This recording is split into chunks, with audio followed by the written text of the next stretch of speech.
Welcome back. I'm breathing fire all over Twitter. That last one, if anybody watches it, probably getting taken down. A couple of these are probably getting taken down, actually. I am Shaggy, Phil Alitea. This is my YouTube channel, I guess. My podcast? I don't know. I am homeless, and I am filming a Bible study in a McDonald's. Hey, with advertisement over my shoulder. So maybe they'll throw me a couple of ad bucks for this. That'd be pretty fucking cool. If instead of working in this store, I could get ad revenue for podcasting out of this store. That'd be pretty neat. Hey, if you know McDonald's, hit me up. This store's been really cool to me. The manager on duty fucking sucks. So who remembers what I was talking about from the last video? Nobody, because this is probably the first video you've clicked into, right? You can call me Shaggy, by the way. Or V. Or Vincent. Don't call me Vinny. Don't call me Vince. I am Phil Alitea, which means I'm a lover of truth, which means that I love the higher abstract from Sophia. Sophia can be made up. Truth is unassailable. We're reading John, and I'm explaining to you how this is a Gnostic text. And my headphones are bouncing between on and off, so I don't know how much battery this one has or how audible I am, and we're going to find out just how terrible these are if anybody ever listens to them. Now check this out, because we haven't addressed the Father situation. No one has ever seen God, capital G, the only God, who is at the Father's side. He has made him known. That's interesting. Why is the God at the Father's side? Do we remember? We're going to go back to verse 1. In the beginning was the Word, and the Word was with God, and the Word was God. So that means Jesus is God, but Jesus is not the Father. So that means exactly what I've been telling you. The Father is the one that is the one that implies the zero. Because they haven't invented zero yet. So nothing comes from nothing. Except that something does come from nothing. If you are able to create a vacuum, perfect vacuum, void of any atoms, it will spawn spontaneously particles which will form into atoms, the subatomic particles. Nature abhors a vacuum. It does. One always spawns from the zero.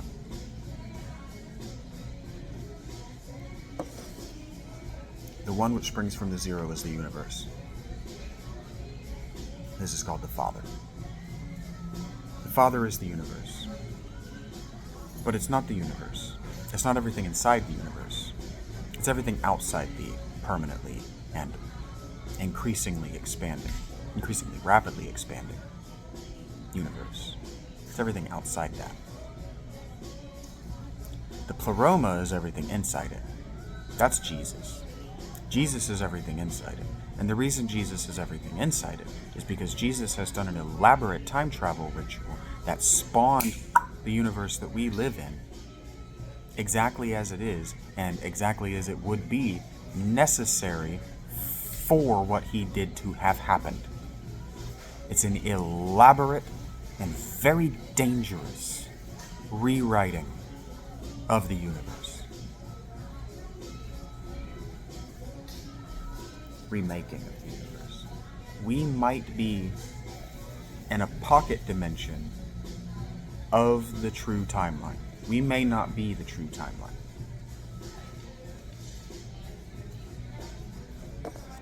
And then you're going, oh, simulation. But if we're in a pocket reality from the true timeline is the simulation, not us. We're happening. We're necessarily happening.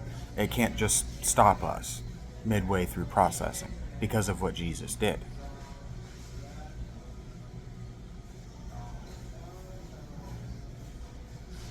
You understand that the true timeline could be God. The Father timeline. But it's over because fathers die. You understand? Fathers inherit their their kingdom to their children. So the father timeline may have died. It may have been clipped off, is why Jesus needed to do that. He may have done the Doctor Strange thing and found his way into the kingdom, into the pleroma, outside everything, like Enoch and Ezekiel were supposed to have done. He may have found himself at the end of time and realized that when time reboots at the end of time, everything is terrible. It's infinitely worse than it was in his time. And the first century was a really neat time to be alive, but it was also a pretty fucking awful time to be alive if you were poor. We're approaching those times again. Which means that if you read this text and you believe what these people believed, what they're telling us is that the return of Jesus means that he's going to incarnate and rewrite history again.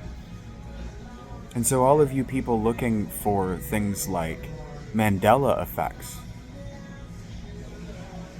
all you're doing is searching for evidence that Jesus has returned, just like everyone else is doing. And he told you won't know. When time rewrites itself, you will have no memory of what came before. So, Mandela effects are actually evidence of failed attempts to rewrite this timeline, to create a new timeline and let this one die. Which is evidence, in fact, that this one is the true timeline. Which is evidence that there was a true timeline before this one that died. All of that fills me with a little bit of fear. It puts a lot of pressure on every generation of people to get the timeline right. You understand that's why Marvel is so obsessed with this meta-universe stuff.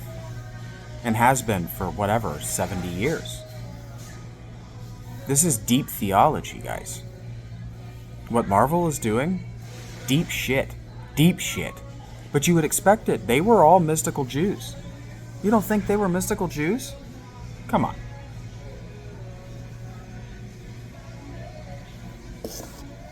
Can't be an iconographic Jew without being mystical.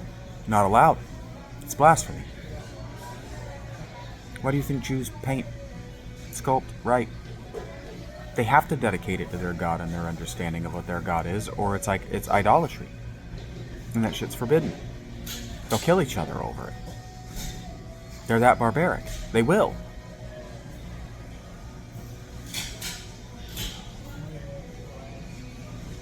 You don't like saying ugly things about Jews, but their way of life and worldview are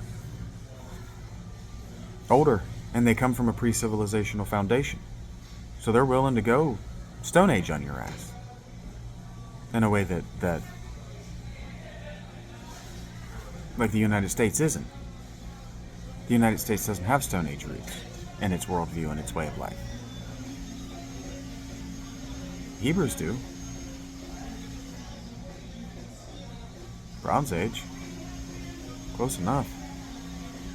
Bronze Age wasn't that civilized for everybody. We're acting like everybody had access to bronze and that opulence. The real tragedy of history is that more historians don't really lean into with the same kind of vividness the fact that only the people who lived at the top of the ziggurats and the palace complexes that they're so obsessed with lived good lives. Everybody else lived appalling, abhorrent lives. Short, brutish, and terrible. Dirty, diseased, and disgusting.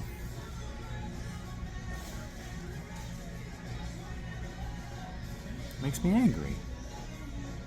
I feel a rage and an anger for my ancestors and toward my ancestors. But that doesn't mean we throw out history and we burn statues and we act like fucking animals, Democrats, liberals. It means that we do better in our own lives. It doesn't mean that we act worse in our own lives. It doesn't mean that we refuse accountability. It means the opposite thing. It means that we double down on accountability and responsibility. Well, if we know how bad they were, then we have to be better. Have to be better. There's no, well, somebody will be better for me. No, fuck you. Be better. The ancient world, if you didn't act better, you got exactly one chance. Act better. Okay, dead now. That's how that went. There was no forgiveness. There was no grace. There was no mercy. No mercy. No one got mercy. Socrates didn't even get mercy. He was 70 years old. He asked for mercy. He's like, if you just wait a couple years.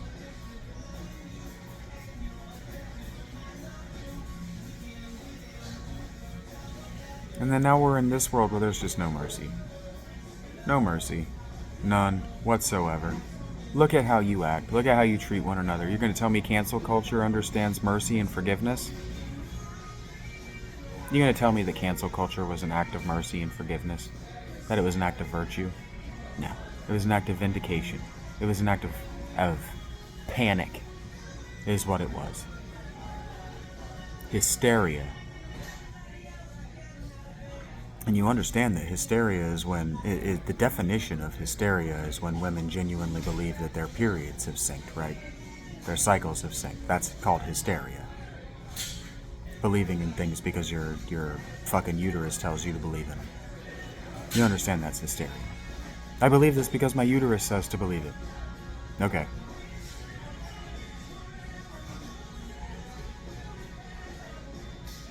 No valid, reasonable apology there. Nothing anybody can do with that. You can't even do with it. If you live like that long enough, you find yourself in a dead end where you have to just constantly find new people to say it to. Even other women are like, she's completely fucking unreliable. Everything is about filling that cunny. That's all she ever does, is try to put things in that cunny. And you know people like that who live their life cunt first, just flying around like a fucking octopus, latching onto things.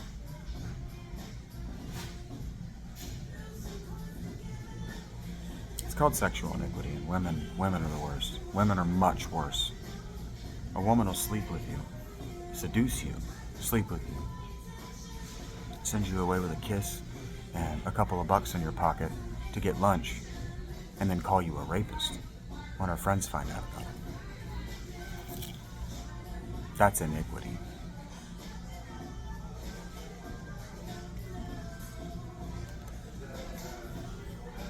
Moving on to John chapter 1, verse 19. And this is the testimony of John the Baptist. When the Jews sent priests and Levites from Jerusalem to ask him, "Who are you?" Now this is important. Priests and Levites. The Levites were the only professional priests. This is before Pharisees. This is before the rabbinical tradition after the temple has been torn down, because the temple isn't torn down until something like 60 or 70 years after Jesus died. Maybe 40. Maybe in that same generation. The point is that the Levites were still the priests. They were still the professional class of priests when Jesus was alive.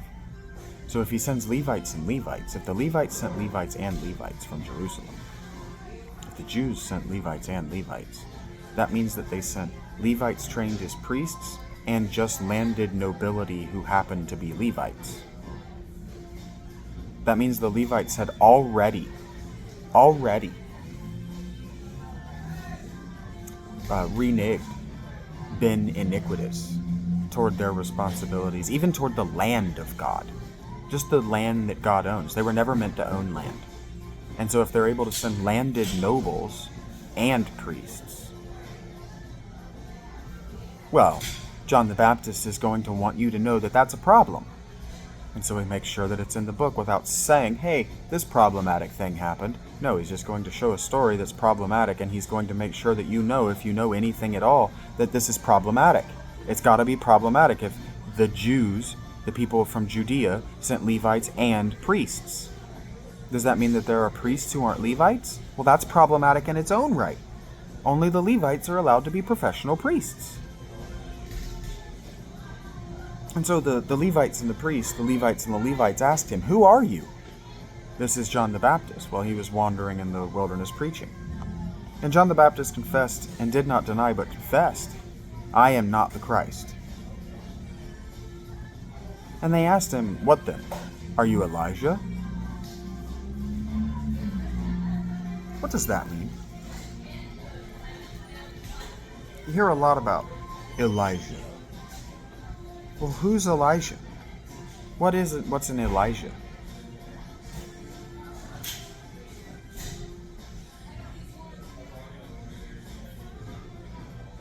And there's an answer. And so we're going to look for that answer a little bit. And what we're going to do is we're going to go and we're going to begin the metatext. We're going to go to the book of 1 Kings. Now, I don't know very much, but I understand that the book of Kings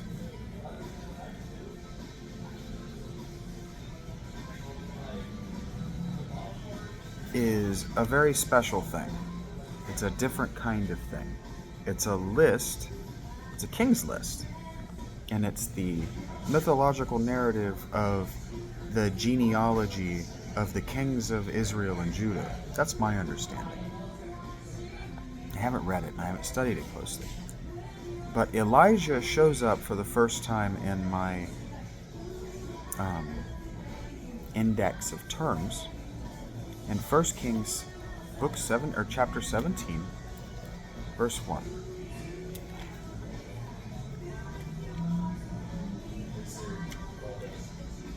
My understanding is that these chapter breaks, like 17, like what I'm looking for, were scrolls. That each chapter was just as much as you could fit on one rolled scroll. I don't think that's true. Some of them are very short. So 1 Kings 17, we're going to read the whole chapter. Now, Elijah the Tishbite of Tishbe, Septuagint, Hebrew of the settlers. The Hebrew word Tishbe means of the settlers. So this means that this is a Jewish colony in Gilead. Elijah, the Tishbite of the Jewish colony Tishbe in Gilead, said to Ahab, quote, as the Lord, the God of Israel, lives. And so now we're talking about the northern province, not Judah, the southern province. As the Lord, the God of Israel, lives, before whom I stand, there shall be neither dew nor rain these years, except by my word. End quote. And the word of the Lord came to him. The word, lowercase, of the Lord came to him. This means that when he says this to Ahab, he either had a thought or he audibly heard a voice say out loud to him, depart from here and turn eastward and hide yourself by the brook Cherith, which is east of the Jordan. You shall drink from the brook, and I have commanded the ravens to feed you there. End quote. So this means he had the thought, I'm going to just go over there, and God will feed me. Now he may have heard it in those words in his mind too. I've had those before. That happens. So he went and did according to the word of the Lord. He went and lived by the brook Cherith, that is east of the Jordan, and the ravens brought him bread and meat in the morning, and bread and meat in the evening, and he drank from the brook. And after a while the brook dried up, because there was no no rain in the land. Okay, so that's telling me that Elijah is not a prophet. Elijah is a weather wizard. Now, I've heard of weather wizards. You know, we've all heard of North American Indian rain dances. So Elijah is a weather wizard? Well, that's interesting. Why are the Philistines looking for the Christ or a weather wizard? What's that about? Well, Jerusalem's pretty dry. You'd want a weather wizard if you lost or never had or weren't smart enough to innovate the Sumerian canal systems. If, for example, you'd never been to a Mesopotamia that was a lush garden paradise of canal systems. If you were never slaves on the Nile, you might not know how to manipulate water like those people. So you might really rely on rain wizards and keeping your god of storms, El, happy. So let's see what Malachi, I believe, is Mal chapter 4. But we're going to go here real quick to my alphabetical books and Malachi, page 1039. This is toward the end. I think Malachi is actually the last book of the Old Testament. Thing it is. Okay, and so we're going to Malachi 4, chapter 4, and reread. For behold, the day is coming, burning like an oven, when all the arrogant and all evildoers will be stubble. The day that is coming shall set them ablaze, says the Lord of hosts, so that it will leave them neither root nor branch. But for you who fear my name, the Son of Righteousness, S-U-N, of righteousness, shall rise with healing in its wings. Now, I don't think the son pun only works in English, because I think the later readers read that S-U-N, S-O-N. I think that pun was on purpose, because it certainly gets conflated by Constantine in the Sol Invictus Jesus cults, where Sol Invictus is kind of the father and Christianity is the son, as described in John. But Jesus is also the S-O-N, Sol Invictus. He's both figures. I don't think that pun is exclusive to English. I really don't. I think they were playing with that pun, whether it's a pun that makes sense in those languages as a pun. I think they were doing it in the first century. I really believe that, because it works too well in English for them to have not been doing it. But I have no idea what it means. I'm going to be honest, I have no idea. I see it, I see them doing it, but I have no reason to understand why they would go back and read books that weren't doing it as if they were doing it, unless they were doing it, or in real time, they were writing their books as though Jesus had changed the meanings of those old words. Because you can make the time travel magic happen on purpose. All you have to do is be the Berenstein Bears and just claim that it never was Bernstein Bears, but it was for a minute. And just, no, it never was, because, branding consistency, and you don't want anybody to know that you rebranded. It's entirely possible that Fruit of the Loom used to have that cornucopia and just denies it now because they don't want to have to put it back.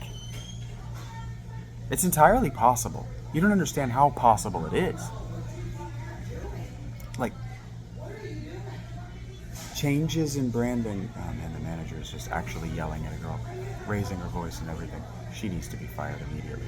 Anyway, branding used to be a big deal, and people didn't used to pay attention to the changes because they didn't used to be national. Sometimes they were just local. And then you can, in like test markets, that happens test markets. People get real fidgety about brand changes because they won't happen outside the test market. And if you don't know you're in a test market, that can be real fucky too. I've worked and served and lived and eaten and shopped in test markets, and it can be real fucky to get outside a test market and the products that you've gotten used to being available not being available outside, and you go, oh, what about this? And they're like, I have never heard of that. What are you talking about? And I'm like, oh, I must be in a test market again. That happens. It's weird. Being in a corporate versus a franchise market can do that to you too. Prices get weird outside of corporate markets. So be thankful be thankful for your local corporation. I'm serious. Be thankful for the corporate economy. Be thankful for it. It keeps prices low. But this is important. When Malachi here calls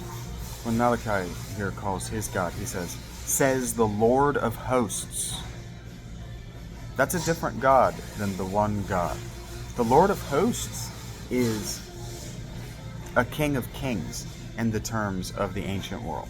He's a god of gods. He's sort of Marduk. He's El. El atop Baal. You understand? This is a reorganizing of the Canaanite pantheon to put El on top of Baal. Because Baal means Lord. So what this is saying is the Baal El of hosts. And the hosts are other gods. The hosts is all hosts. The hosts there is all supernatural entities, including your guardian angel, including your soul. Your soul is a member of the host.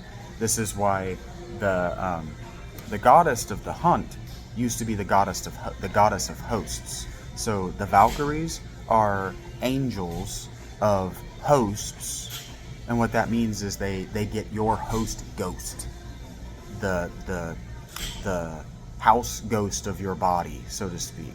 They get to take it and put it to use in death. That's what a Lord of Hosts is. That's what the God of Hosts is here. He's Odin, effectively. This is a very different God than Yahweh, than the God of Jesus the Father.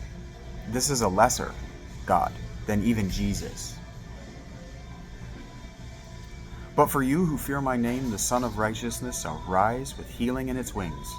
This is being read by John as a prophecy of what Jesus is. Jesus is effectively the Lord of Hosts here.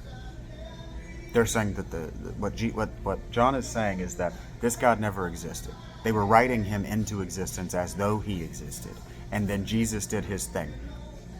Traveled back in time, did all those things, fulfilled the prophecy in death, and rewrote the future. You shall go out leaping like calves from the stall, and you shall tread down the wicked, for they will be ashes under the soles of your feet on the day when I act, says the Lord of hosts. Now what was Jesus? What is the Messiah? Now remember, we're here looking for the word Elijah. But what was the Messiah prophesied to do? The Messiah was prophesied to be a warrior king, right? Who does what? Goes out and turns the land of evildoers to stubble. Well, what is stubble? Stubble is what it looks like when all of your cornfields have been cut down. Well, what does it mean if all of your cornfields have been mowed down by invading armies? It means you're extinct. Or you're someone's slave. And if you remember me reading from that other old book, the Judahites, the Israelites, and the Samaritans were all laid to stubble except for the tribes of Judah and Israel for taking whole cities as slaves. Remember the law of my servant Moses, the statutes and rules that I commanded him at Horeb for all Israel. Behold, I will send you Elijah, the prophet, before the great and awesome day of the Lord comes, and he will turn the hearts of fathers to their children, which means that men who were siring children were not raising them as fathers, and the hearts of children to their fathers, which means that the people who were going around without being a member of a trade guild were actively trying not to do the work of their fathers. They were actively trying not to follow in the footsteps of their fathers, which means they were actively denying the God of hosts at the time this is being written.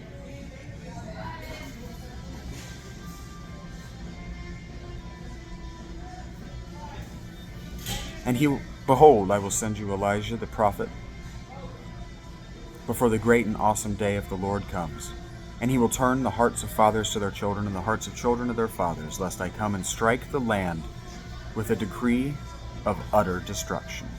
And so what Elijah is being said here in Malachi is that Elijah will be reincarnated before the day of destruction in much the way that Lot was available, well, before Lot was available, that Abram was available to argue with the Lord, the angel of the Lord God, the Lord of hosts, El, because he wasn't Yahweh, for Abram. He didn't reveal himself as Yahweh, as just a mind in a bush, right? The mind of the universe. He revealed himself first as three men.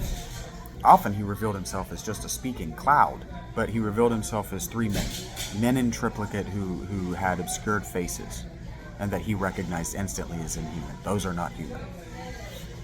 And they probably spoke to him simultaneously, like the fucking Men in Black, creepy fuckers. They may have been the Men in Black, because I'm not unconvinced that the Men in Black aren't fucking time police. We're at 30 minutes.